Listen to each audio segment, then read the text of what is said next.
Je me souviens qu'il y a 7 ans, quand son ex a tué ma cousine Stacy, je n'ai rien dit, ni avant, ni après. J'ai pas compris. 7 ans. Ça me paraît une autre vie. Il paraît d'ailleurs que c'est le temps qu'il faut pour que toutes nos cellules se renouvellent. Maintenant, plus aucune des miennes n'a connu Stacy.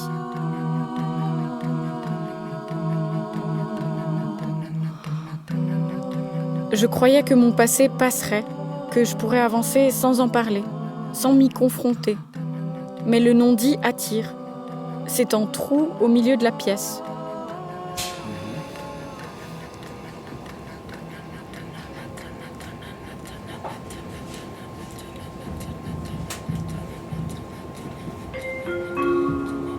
Prochain arrêt, Yverdon-les-Bains, gare, terminus. Tout le monde descend, s'il vous plaît.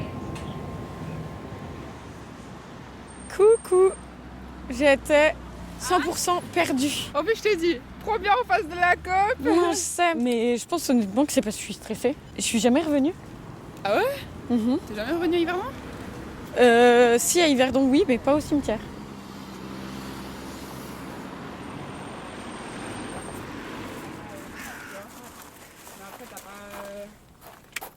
Ce jour-là, Stacy aurait eu 34 ans. Alors je lui ai fait de la place, accompagnée de sa sœur, ma cousine Yael. C'était doux.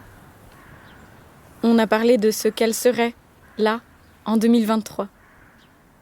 Encore des si.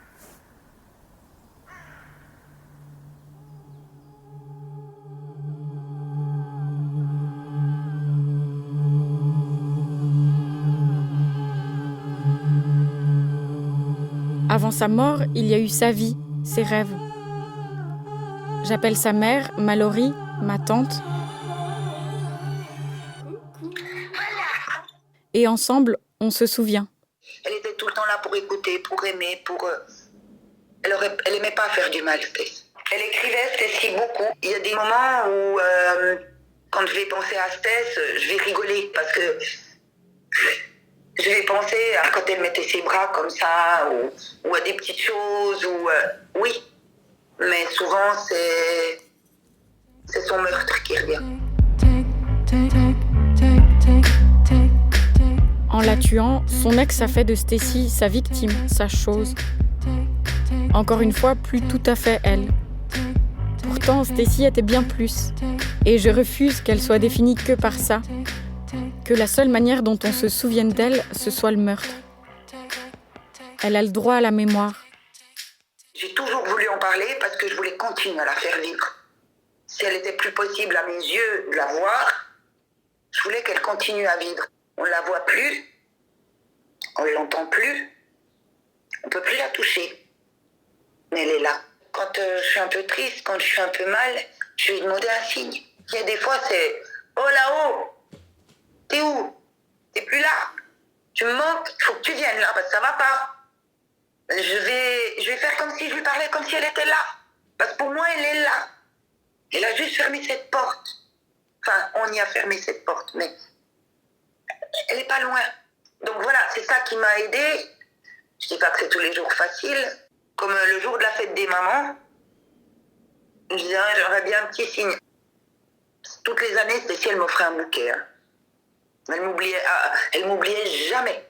Et on avait quelque chose toujours. Entre nous, c'était le chiffre 3. Elle m'offrait toujours 3 roses rouges. 3. C'était toujours souvent par le chiffre 3, les choses.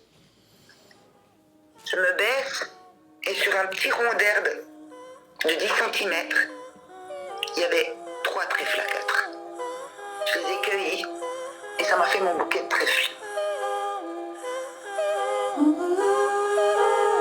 L'empreinte de Stacy est vivante. Elle nous habite. Ça ne passera pas. Comme nos souvenirs.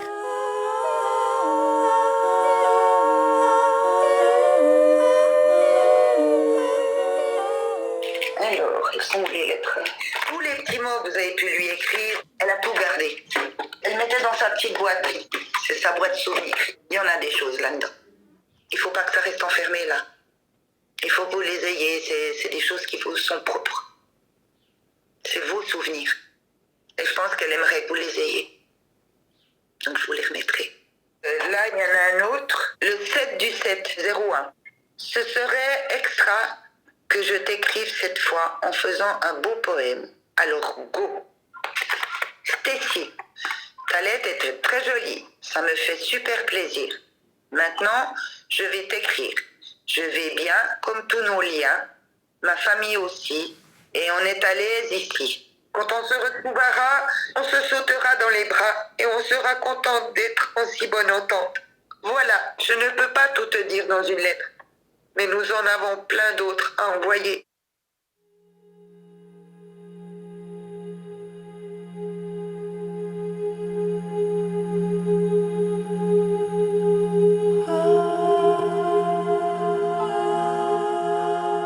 Dans cet épisode, je pensais faire le portrait de Stacy pour essayer de retracer ses contours, la dire, l'expliquer.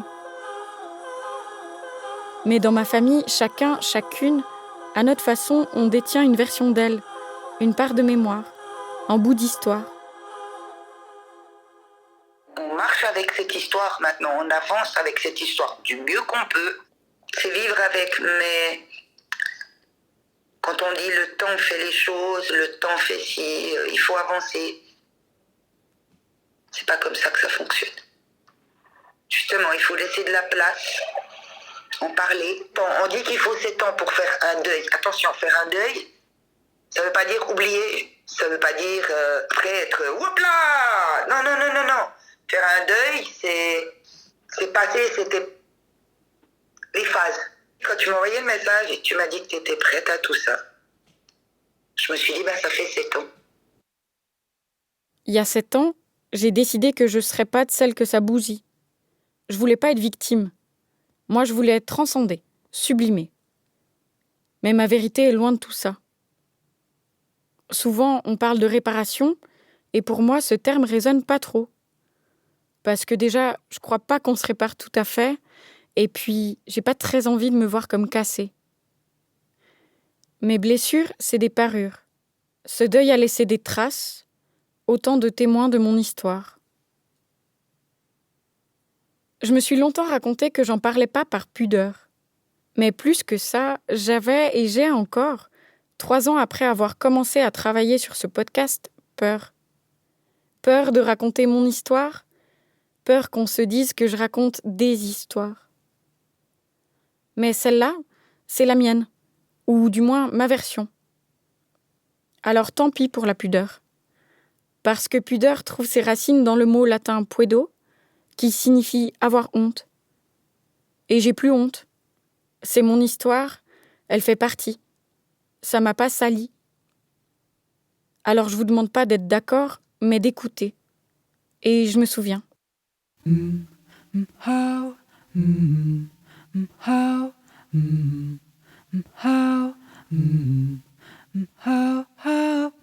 y a 7 ans, quand son ex a tué ma cousine Stacy, je me suis tue, moi aussi. Il y a 6 ans, j'ai choisi le bruit et le déni pour remplir le vide. Il y a 5 ans, j'ai compris, prononcé le mot féminicide. Il y a 4 ans, j'ai pris la rue comme d'autres avant moi pour crier ma colère et l'injustice. Il y a 3 ans, j'ai décidé de raconter cette histoire, la nôtre, la mienne. Il y a 2 ans, j'ai commencé à enregistrer pour comprendre, traverser. Il y a 1 an, j'ai accepté d'être aidée.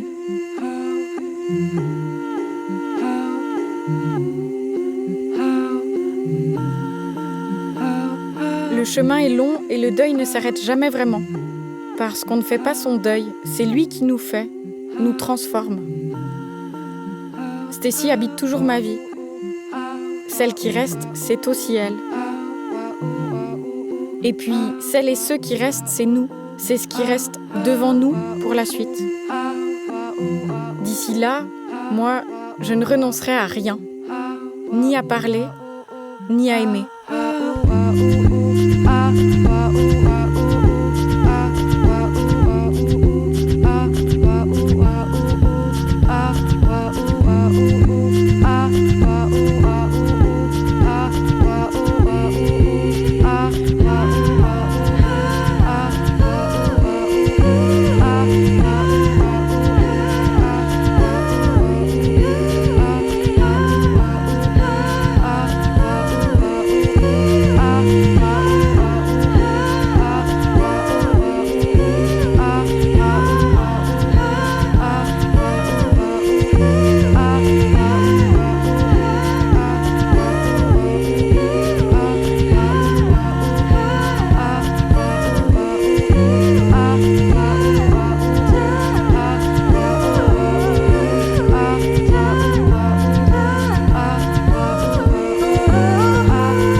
Si vous avez besoin de soutien, retrouvez tous les numéros d'urgence, lieux d'accueil et ressources sur le site aide-o-victime.ch. Celle qui reste. En documentaire sonore de reportage et Décharge Productions. Écrit, monté et réalisé par Sarah Gebalma, avec l'accompagnement de Laure Gabu et le regard de Michael Diatta. Le mixage et la mise en onde sont de Gérald Wang. Et la musique de Julia Dabala. Un grand merci à Erika Berazategui, assistante de production, et à Johanny Pernou pour la communication. Ce projet n'aurait pas pu voir le jour sans le soutien des fondations Ernst Gunner, Jan Michalski et Pro Helvetia. Un immense merci à Julie pour ses précieux retours, à mes amis pour leur écoute, conseils et soutien, et à ma famille pour la confiance. Merci aussi à celles dont les mots ont infusé dans mon travail, Juliette Rousseau, Vinciane Després, Annie Ernaux, Belle Hooks et Colline Pierret. À Stécie. Si vous avez aimé ce podcast, vous aimerez peut-être les autres créations diffusées sur Reportage. N'hésitez pas à les écouter et nous soutenir en nous laissant des étoiles, des cœurs et des petits mots, ou en partageant cet épisode autour de vous. À bientôt. Reportage.